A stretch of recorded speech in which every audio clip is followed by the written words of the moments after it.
Best of r/malicious compliance episode 65. Subscribe for Reddit videos daily. I was telling this story to a buddy today at his place and realized you might get a kick out of it. I have a bit of a Zippo collection going on and always like to have one in my pocket. I don't smoke but I'm a student so everyone I know doesn't often need a light.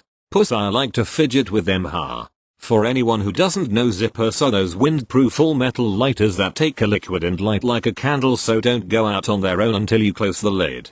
I've had people who didn't know this burn themselves, drop my lighters, hand them back lit, or after a few beers try and pocket a lit lighter. So, cue the story. We're in a rock club, loudish music, cold beer and people smoking. Outdoor smoking area has music. My buddy wants a light and is trashed. X, you have a light? Me, sure, here you are, light Zippo, and hold it out for him. X tries to take my lighter and I move it so he can't grab it, by the hot chimney. Me, I got you man, just light it. X, just give it here. Me, just take a light off it. X, just give it here man. So, I gave it to him. Shrugging, I tossed the lighter underarm to him. He instinctively catches it, swears loudly and drops it. Gets a good laugh. And no one has tried to take a lighter out my hand again. One thing to note is that although it won't go out, the flame gets blown almost out, but the airflow of throwing it and cools it off. But it relights. No one gets burned unless they hold onto it. Thank you. Next. So, I work part-time as a legal counsel in a management consulting company. A colleague of mine screwed up and never responded to an official client inquiry, so the boss is pissed off. He asks me specifically to archive and send him all the emails with legal responses and advice I've sent to our clients over the past 2 years. While I'm not responsible for this mess, I am 99% sure that he asks that of me because I am the youngest in there. Here's the catch. Almost 95% of my responses go through my project managers. I send the legal response to the project manager and he is responsible to communicate it correctly to the client. So I specifically ask, you want all my emails directly to the clients, right?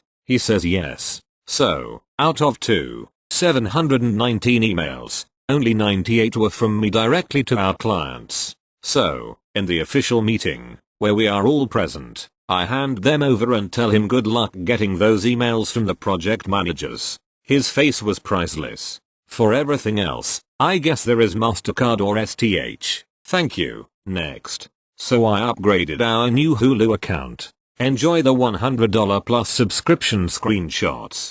Thank you. Next. Cleaning out my home office today and stumbled across paperwork I had saved for whatever reason from a shitty call center job I worked at 15 years ago. This was an outbound sales thing and it was non-stop calls all day. Needless to say, the job sucked. With the constant talking though, your voice would start cracking throughout the day if you didn't hydrate. So I would bring jugs of water to sip on all day long. This of course meant frequent trips to the restroom. I never abused these trips and they were always 3 minutes or less. But of course this wasn't good enough for management. Oh no. One day my manager demanded I get a doctor's note if I wanted to pee at any time other than one of my 2 regularly scheduled breaks. I could tell she was convinced I would not do it. I scheduled the appointment and filled the doctor in, who thought it was hilarious that this manager either 1 didn't understand biology or 2 was on a huge power trip. He provided me with the most condescending doctor's note ever. https://imgur.com/ayzwhos. JPG. Needless to say, she was not happy. My co-workers though all made trips to the same doctor and got similar notes. Pretty sure I wore a shit-eating grin every time I walked to the bathroom after that. Thank you. Next. I'll be the first to say that this isn't some life-destroying, pride-obliterating bitch slap of an MC, but at the time it felt like it to me, so I'm sharing. I work as a route driver in the beverage delivery industry, mainly targeting bars and convenience stores. Needless to say, after years of doing this I've run into more examples of the Peter Principle than I can count. It seems like every town has one. That one manager who is either too trashy, too bitchy, or too incompetent to rise into the upper echelons of regional management. After 15 years lording over their sad little gas station kingdom, they've become frustrated, nitpicky, bitter, and downright bitchy towards their staff and customers. 'Cause what else are they going to do? Recently one of our direct competitors absorbed another smaller local distributor and as a result ended up biting off more a little than they could chew. Too many new deliveries, and too many new products made the skeleton crew they had run for years all but collapse. Seasoned drivers who I've known and worked alongside for years began dropping like flies. As a result the company began hiring anything with a pulse and a commercial driver's license. Coolers started becoming messy as product wasn't condensed, was being put in the wrong spot, or just left on the floor entirely. Well, last Tuesday rolls around and it is once again my time to endure the weekly 30 minutes of hell. I roll up to the gas station and truck in my 5 carts worth of product. As always Karen's totally displeased with the order that the salesman placed and she okayed just yesterday, so I endure the requisite 5 minutes of bitching while she checks the order in. I'm wheeling the first cart away after the check-in when I hear Karen's shrill voice come cracking through the cooler door. Clean up your shit, I have inventory tomorrow. I've been doing this for years and I take great pride in my work and customer service. I'm super anal about organization and project rotation and I've developed quite the reputation amongst my customers as the one guy that you don't have to babysit everyone, but Karen agrees. I get in and get out. My drinks are condensed and organized by product and expiration date. I cut no corners.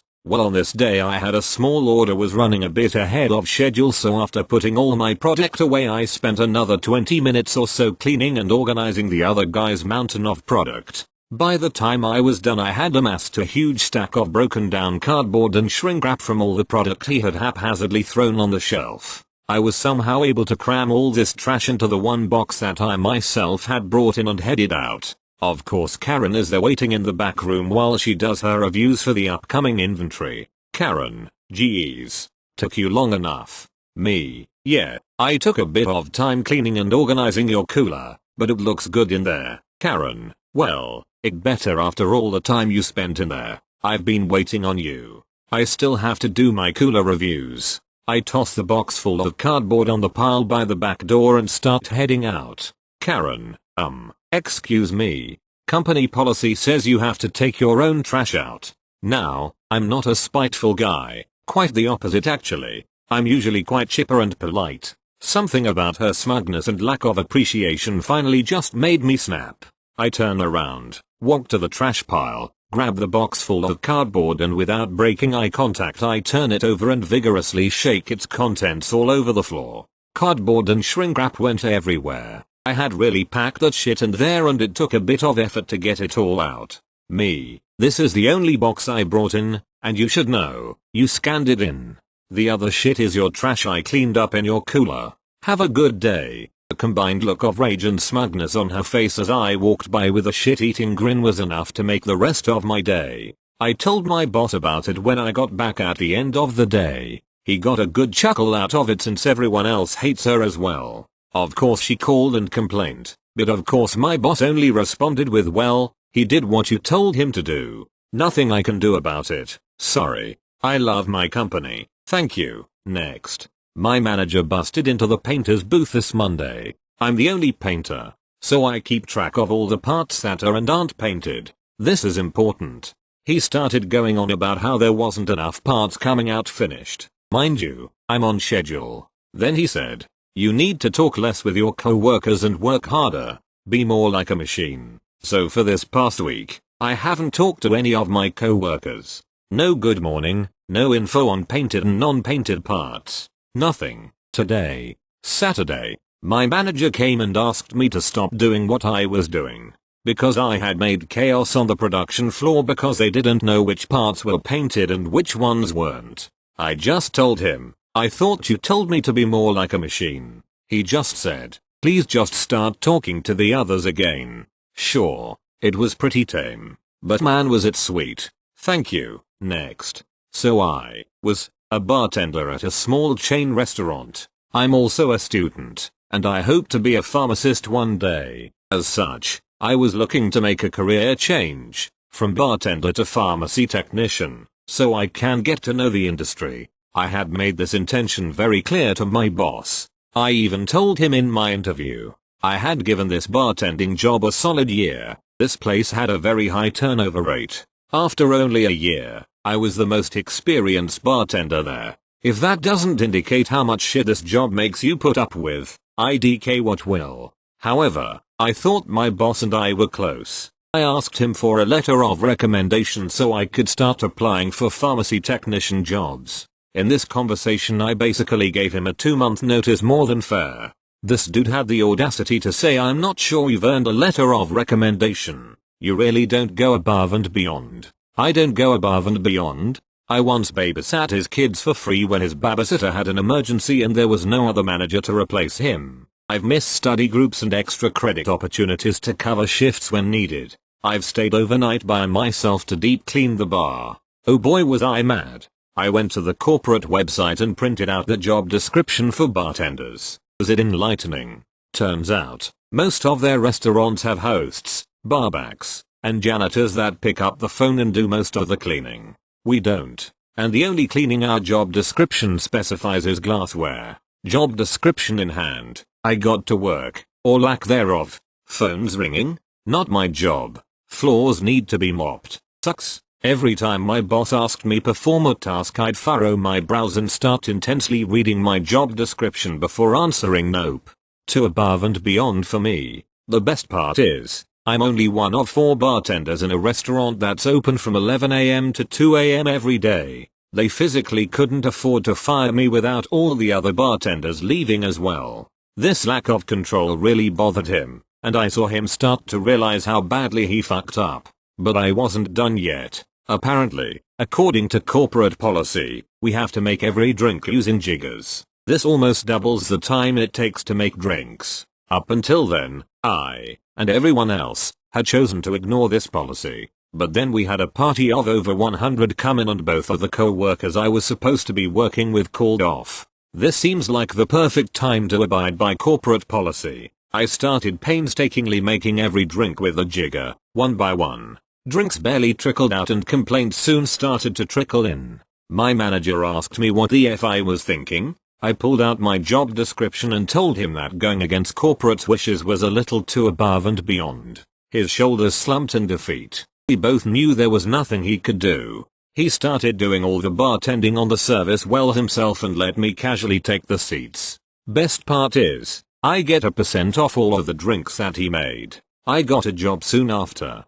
Despite my lack of a letter of recommendation, 2 more of my co-workers did too. According to my last remaining co-worker, they are still struggling to find solid employees. He still texts me often asking to cover shifts. Sorry if this is long and all over the place. This situation really upset me and I'm not one to get upset.